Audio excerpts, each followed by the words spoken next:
In condensation reactions, two molecules react and you usually lose a tiny molecule such as water, ammonia, or hydrochloric acid. The first example is making an ester known as esterification, which is an alcohol combining with carboxylic acid. So I'll give you a couple of examples for that. I'll go after metanoic acid, methanol, the first member of alcohols, a primary alcohol, and I let it react with carboxylic acid such as ethanoic acid. Now I put my functional groups intentionally next to each other, CH3. This is equilibrium. You also need your sulfuric acid as your catalyst. You also need heat. Now what happens is OH of the acid and the H of the alcohol, they condense out. So this molecule comes out, H2O. Then we put the remainder together and you have formed a new functional group known as ester. Now esters are isomers with carboxylic acids and you have to be careful. If this CH3 was a hydrogen, this would have been a carboxylic acid. How to name this is the first name of the alcohol and last name of the carboxylic acid. So it's a methyl ethanoate. Now I want to give you another ester and see what happens if I swap my alcohol, rather change it. If I give you ethanol, which is CH3 CH2OH, and if I put it next to methanoic acid,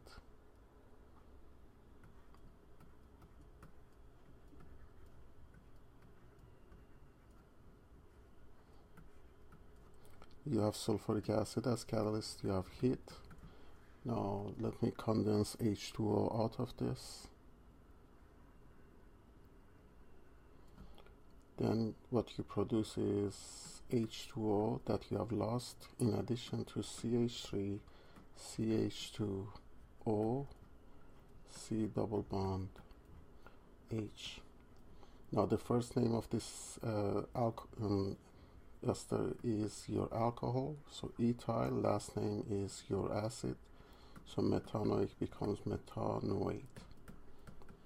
Now I want you to note that this structure here and the structure below are exactly isomers, but there are two different ways to make them, and these are two different esters with two different odors or flavors associated with them, so be careful.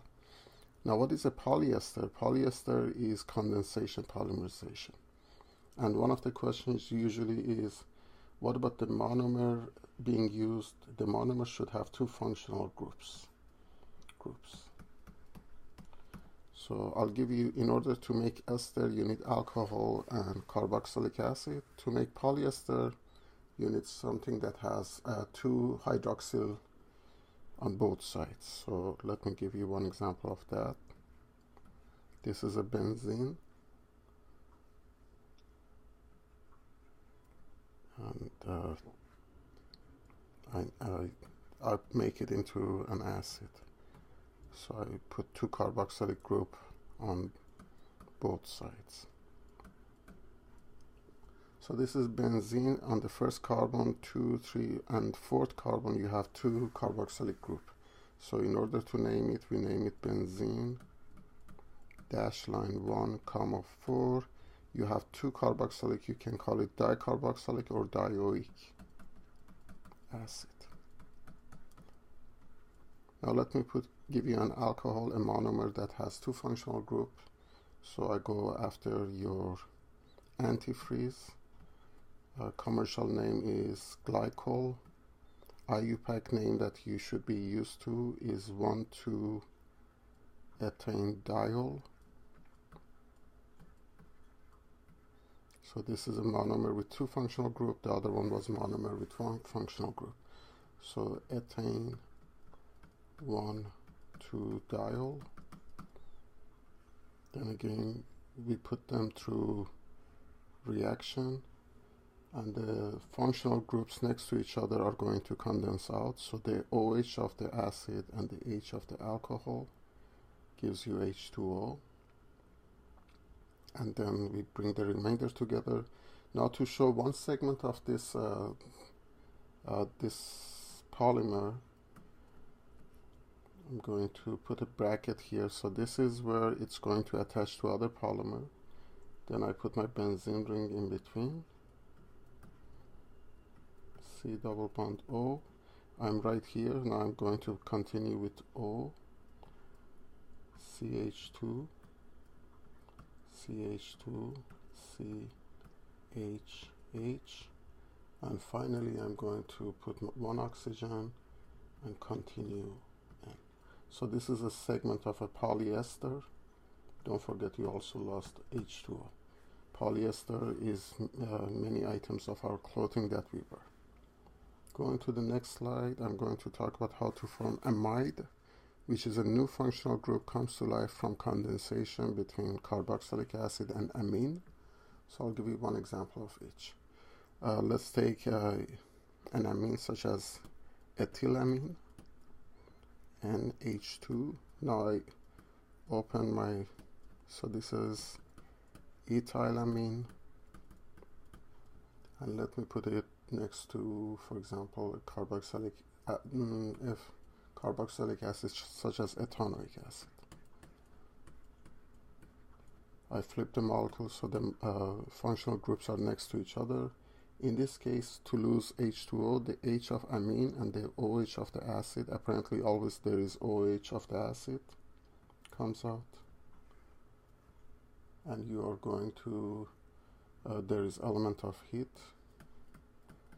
So you lose H2O first, and then your amide comes to life. New functional group, which has a nitrogen next to a carbon with double bond attached to oxygen, CH3. Now to name this, you can call it N, because ethyl is attached to N, so N, ethyl, ethane amide. Now polyamide is same story, except you have a functional group that has two amine on both sides, so you need monomers with two functional groups, and the other carboxylic acid should have two carboxylic group. They should be on the same monomer as well, but let's just give a simple example. So for example, I can give you 1,6-diaminohexane, a molecule that has amine here. Then I put 6-methyl group between, and then I end it.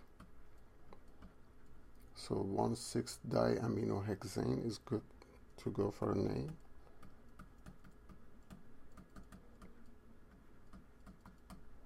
Now let me give you a monomer with two carboxylic group. So I'm going to give you hexane dioic acid. So COH, 4 CH2s, and then I finish it with COH.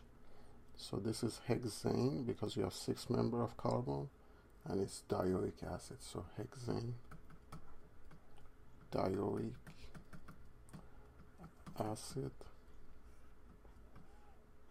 And then once condensation goes, H2O comes out, the H of the amine and OH. So you have H2O plus the remainder, but I'm going to give you a segment of a dimer. So I take my NH2, this one here, and I put my bracket, and then I continue. H, you have CH2s 6 times. You have N, so I'm here, H, you have a, so this is your functional group amide or peptide in biology, you call it, comes to life. CH2,